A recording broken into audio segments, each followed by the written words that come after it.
Welcome to Elementary. I hope you had a fabulous Monday wherever you were. For those of you watching this evening, my name is Jacqueline Watson and I'm a realtor with Sutton Group Tower in Toronto. And today we're talking about, everything about selling and what you need to know. And of course, as most of you know, I have a soft spot for seniors and downsizers. So I'm going to also cater to their needs because I have a program that caters to seniors and downsizers as well. So my Chic Move Signature program is done with them in mind. It is absolutely amazing. So let's be real.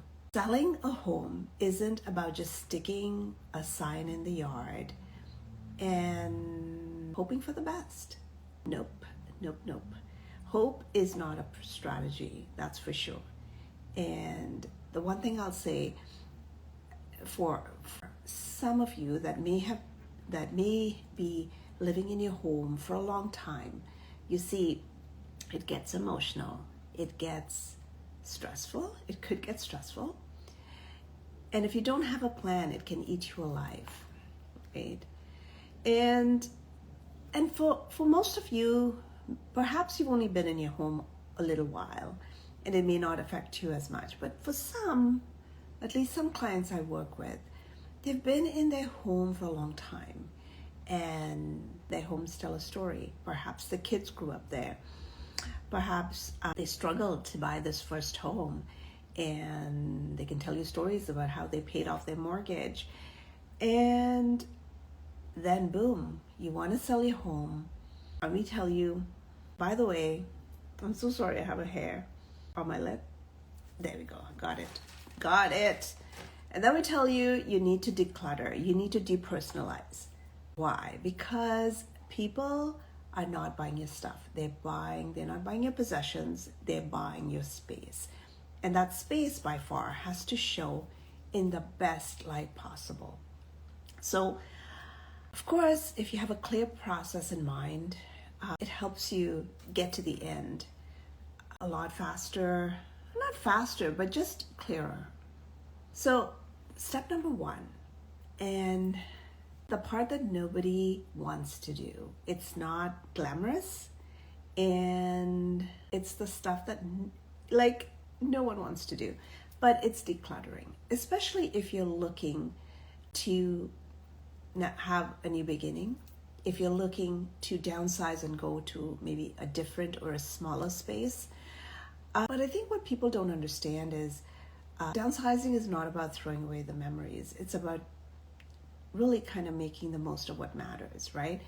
It's about also putting into process. So what I tell clients when it comes down to downsizing, because it can be quite overwhelming, is one drawer, one closet, one room at a time. That way it doesn't become overwhelming. And it can be for everything, right?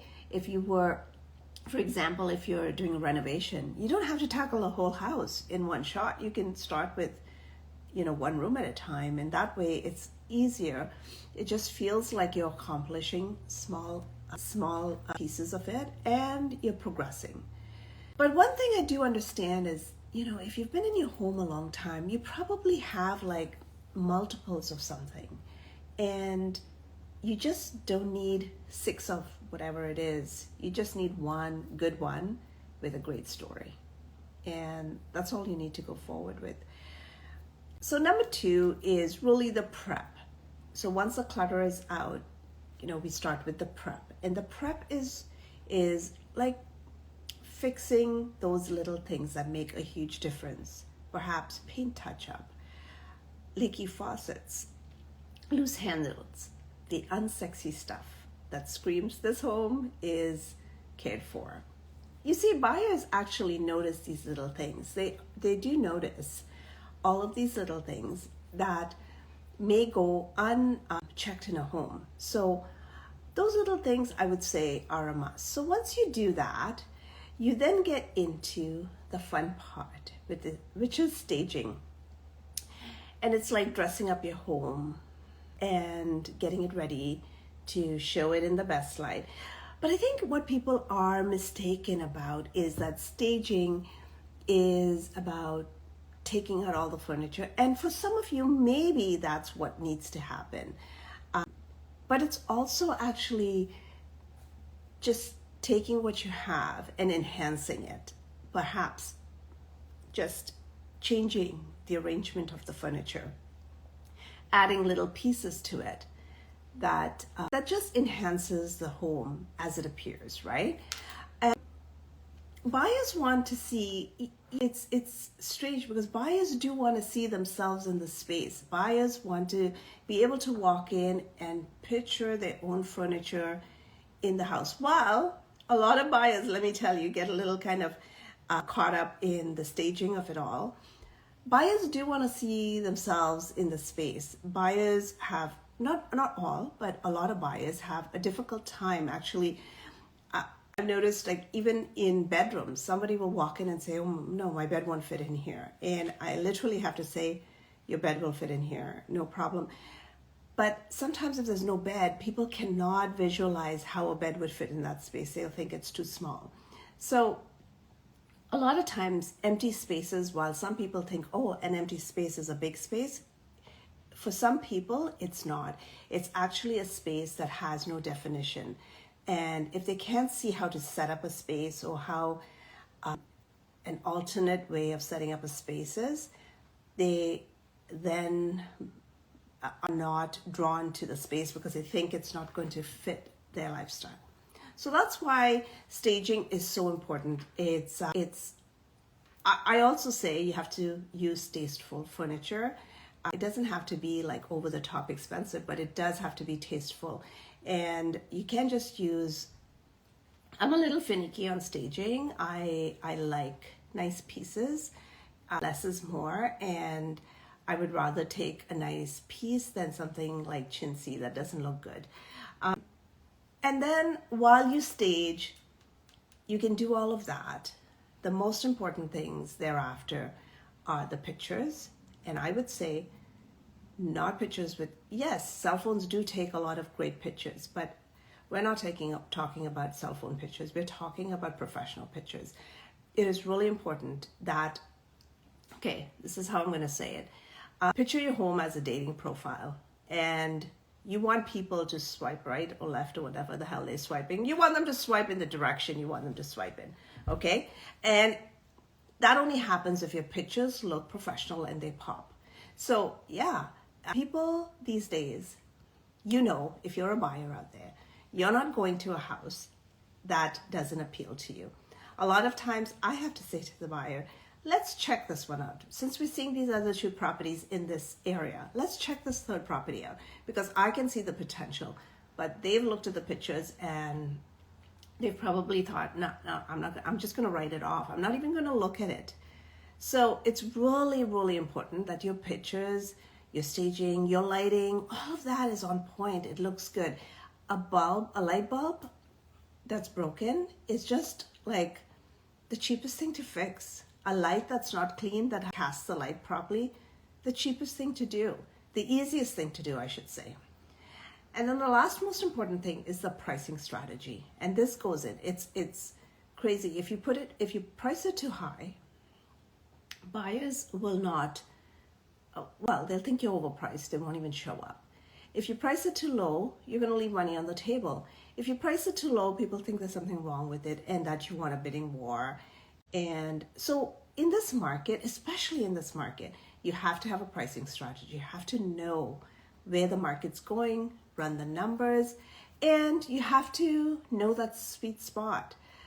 We all think our homes are worth more money than they actually are, with me. But there's a reality check, right? And I'm seeing that so often. I'll touch on the market after this segment, and I'll touch on my market update as well so that you can get an idea as to where the market is going. Number 5 is, so now your house is really, you've got an offer. This is where people, I kind of want to talk about the offer stage a little bit. So I know a lot of people Perhaps you haven't bought a house, or perhaps you bought a house and you bought it a long time ago. And there's a couple of different things. So let's say you're a buyer, you put an offer on a property. A couple of things can happen. But if you're a seller selling a property, there are a couple of things for you to turn your mind towards. So yes, you can take a look at the offer. And offer, when I say offer, it's not just the money you're looking at. You're looking at all of the conditions that go along with it. How long to close? What sort of conditions they're looking for? What other clauses and articles they've written in? That Schedule A is really, really important, because those are the terms and conditions, and you have to understand what the Schedule A is.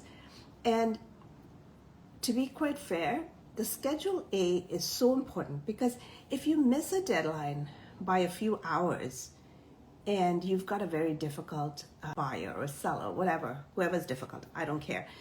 It is really, really crucial that you know exactly what on the fifth day is. What's the fifth day? Does it exclude weekends and holidays? Does it include weekend and holidays? And so for example, let's say you have a condition for a status, and they say on the fifth day, and you get the status certificate on Friday. So Friday is not counting. And let's say the language in your agreement reads 5 days, not including weekends. So Saturday, Sunday won't count, and Monday would be. But really, nobody's waiting to run to the last. Oh my God! No one's waiting for the last minute to sign off. Like if you've read it, your lawyer's read it, the lawyer's gone through it, you should sign it off. But these are really, really important things to be mindful of, that when you get an offer on your plate, you're looking at all of the conditions: status, financing, inspection. You know how many days they're looking at. You're looking at what else they're looking for. Is it just keeping the home clean when you leave, or do you have to get a professional clean? It's really important. These little things can make or break a deal. People get squirrely at the last minute on little things, like something is not working. It's important. If the fridge stops working, it's on you. Especially if it's right before closing. Like, it's unfortunate, but it's on you. You have to give them a working fridge, unless the clause says different. So these are all of the things for you to turn your mind towards, right? But I always say to people, when the market, whether or not, you have to know the reality of it all. And if you're not priced well, just hanging out there for an offer is not going to get you. Perhaps next year you might get an offer, or 2 years from now. But just keeping your home on the market and letting it just kill your listing is not doing you any good. So it's really, really important to understand what you're getting into, and how long it's taking for people to sell in that market and what's going on. So those are some of the things about selling. But right now, we're days away from the next Bank of Canada announcement. So Bank of Canada, I think the next announcement is September 17th, which is, I think, Wednesday. Something like that. Wednesday, I think. So everybody's kind of all over the place, but so far people have been thinking that they will cut. I don't know. I mean, the job numbers are pretty bad, and there are a couple of other things, but most economists are saying that the Bank of Canada may be looking to cut. So we'll see. And if they do cut, it's probably going to be like a quarter basis points, but it's not going to be like a huge amount. So yeah, it'll save you a few bucks, and every little thing helps, right? And what's happening in the market right now? What I'm seeing, of course, the condo market is taking on a life of its own, but there are deals to be had out there. But the condo market, there's so much inventory with new condos coming on the market. I think the condo market is going to keep up at this pace of like over inventory, like the high number of inventory of the condo market is going to keep on, because even next year, apparently there's a whole bunch of new ones coming on the market. When it comes down to detached homes, I'm starting to see more people with offer dates, which is really, really kind of icky. But even with offer dates, I'm not seeing like the offers going crazy above asking, if they go above asking. With regard to condos, I just did a condo deal the other day. Even then, the condo, even though there was two offers, it was not above. Like, it was a pretty good deal that we closed on. But I mean, the good deal is, both parties have to be aware of what's out there, what's happening. If you're looking at 2020, 2021, 2022 numbers, those are not what you're going to see right now. And so a lot of times what I'm noticing is people trying to sell their condo when they probably bought it in one of those years and paid a lot of money for it. And if you bought it in 21, 22, especially at the peak, whether it's a house or condo, and you're trying to offload it, unless you're like really looking to get rid of it because you can't get another mortgage or the mortgage payments are crazy high and you can't afford it, I cannot see how you would get the amount you paid for it then. And I think that's where the reality hasn't set in for people. What else am I seeing? Yeah, I am seeing multiple offers and people holding out, but I'm also seeing multiple offers and no offers coming in on offer date. So I think buyers are kind of sending a message that, like, I'm not playing this game. And if an offer comes in, it's really an offer. Actually, I showed a property the other day. They had it staged. What they listed it for is literally what the person had paid for it. And so there's a cost of selling. And they listed it and they wanted an offer date. And really, they didn't get more than what they listed for. So they did sell it because maybe they had to sell it, or maybe they thought it was best to do it. But that's really what it is. The other part to it is that some people, like when it comes to the third part of the market, is the rental market. And by far we've seen rents dropping, but we've also seen there's a lot of scams when it comes to rentals, like whether it's renters or slumlords. Either way, there's a lot of nonsense going on, and it's very frustrating for some people. But there's a lot of purpose-built rentals, and I want to kind of warn against what you see as opposed to, like, for example, I think I mentioned this last week or maybe a couple of weeks ago when I did a show about purpose-built rentals. So they're coming on the market. People are saying, hey, fancy building. It's almost like living in a condo. Well, not, because it doesn't have all of the stuff that a condo has, but it's a new building, new everything. Come rent here. And so people are going renting there, but when it comes to renewal a year later, because they're not captured, in the for the yearly condo at 2.5% because they're brand new, so they're not under rent control. What's happening is people are raising their prices quite high, and so you want to be aware of that piece as well, because who wants to move every year or every couple of years? Because it gets expensive. Moving is expensive. It's kind of like it's uprooting your life, so to speak, and it is expensive. So that's what's going on in the rental market. So that's something for you to be mindful about. But overall, the market is picking up pace. I've been busy, and so busy is good. I'm not complaining, but the market is picking up pace, and a couple of things are happening. Some of the sellers that are selling quick are turning their minds to what's really going on in the marketplace. And I say to people, like, you can't just, take a value and say, okay, well, something sold in 2022 or 2021 for this price, and therefore I want that price.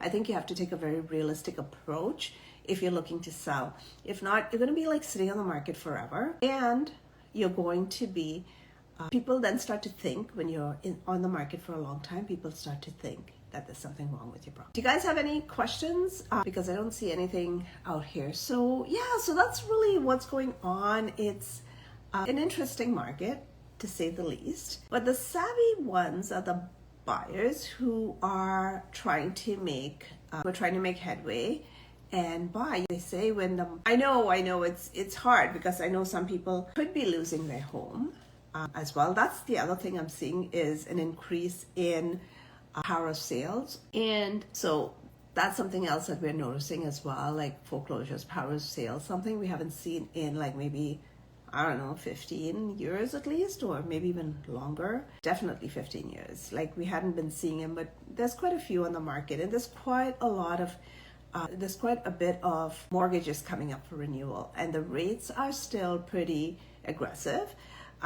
But the one thing I will say to you is do not use your home like an ATM machine. And if you want to know more about finding ways to pay off your mortgage faster and tips and tricks on that, I'm happy to help with that as well. It's definitely, like I would say to you, do not use your home as an ATM machine. The people who are suffering the most are the ones who have done one of two things. They've overextended themselves because they've just refinanced and taken out money and taken out everything what they value for their home's value. So when it comes down to renewing, instead of renewing at like 0.99 or 1.9, they're now at 4 point something, right? Or 4. And that's double the amount or triple the amount that they had, which is troubling in the first place. So some people are finding it really hard. Some people have leveraged themselves so much because for some reason people have been going ham on the brand new properties and going out and buying like all these investment properties. But you see what's happened is like they can't even rent them right now because there's so many places for rent, and so there's quite a few little moving pieces, and so some people are struggling and getting quite worried about, oh my, like when this comes due, if it comes due tomorrow, what am I going to do? Like, am I going to be able to close on it? So that's the other thing we're seeing a lot of too, is a lot of developers like suing buyers because they are not fulfilling their contracts and closing on the deal because they never could afford it and they never did, or perhaps they could afford it, but now with the rates being so high, they're not being able to afford it. And so if you can't afford, if like let's say your property is like whatever, 800,000, and right now you can only afford 6, you're going to have to bring another 200 to the table, right, at closing time. So, I mean, I don't know, but not everybody has 200 sitting around in a piggy bank, right? And I mean 200K, not $200. But yeah, I mean, if you have 200K sitting around in a piggy bank, it's pretty impressive. So, or not, because maybe you should be making more money on it. But anyhow, so that's kind of it. Seeing that you have no questions, I want to thank you for spending your dinner hour with me. And for those of you who don't know me, my name is Jacqueline Watson. I'm a realtor with Sutton Group Power in Toronto. So thank you again. And until next time, we'll see you then. Bye.